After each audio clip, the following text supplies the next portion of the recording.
السلام عليكم ورحمة الله وبركاته يا حبايبي في كل مكان. والنهاردة يا حبايبي كده هعمل لكم صينية جلاش. ودي هعمل البصلة واحط اللحمة المفرومة وتتسوى كده تتسبك. اي حبايبي انا ما طلعتهاش من الفريزر مجمدة، هحط على البصلة وهي مصفرة كده، وان شاء الله كده لما تخلصوا كده يا حبايب قلب. بسم الله الرحمن الرحيم. يا حبايب واغطيها كده واوطي عليها مع نفسها على ما تشيل. حبايبي الجلاش قطعت يا حبايبي هنا ماشي بالعافية على مبي ربنا. الحمد لله يا رب، الحمد لله.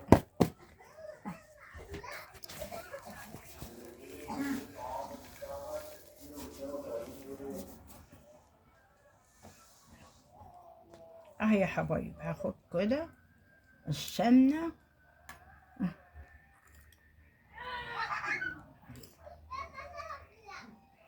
تحت الرحمن. شيل البتاعة دي. بسم الله الرحمن الرحيم. بسم الله. هذه يا حبايب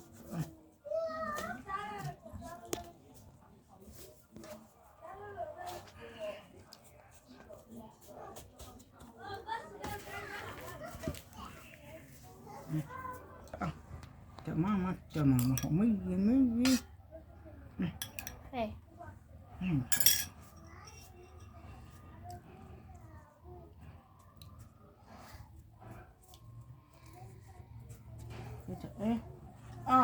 يا جنبي.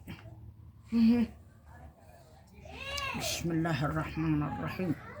كده هنقول ايه اللحم.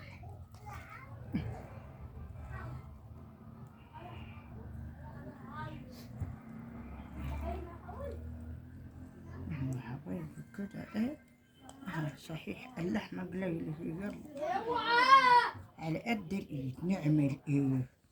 الحمد. اي يا حبايبي الطبقة ايه اللي فوق اللحم. يا حبايبي بسم الله الرحمن الرحيم. اللهم صل على النبي الغالي.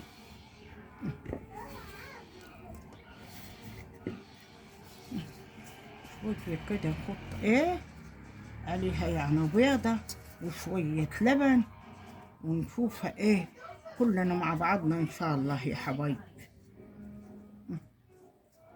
ان شاء الله تعجبكم كده يا حبايب قلب.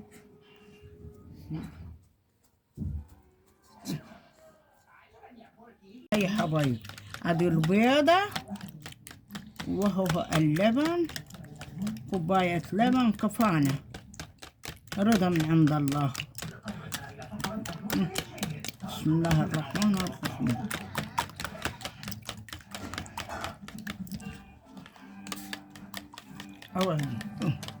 بسم الله الرحمن الرحيم.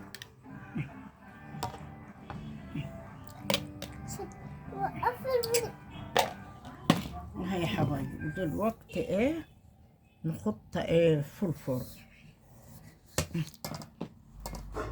اللبن قليل والله، هذه حبة لبن لو عنده حط لي حبة لبن بس نحطها في الفرن يا حبايبي ونشوفها سوا. يلا اي يا حبايبي ادي الصينية يا حبايبي يا نور عيني، وعايزينها تبقى طريحة نغطيها دلك بحاجة احنا كده عشان تترك كده. ويا حبايبي وتفضلوا معانا، والسلام عليكم ورحمة الله وبركاته في كل مكان يا حبايبي. ربنا يقدرني وقوين وتسمعونا إن شاء الله. مع ألف سلامة يا حبايبي.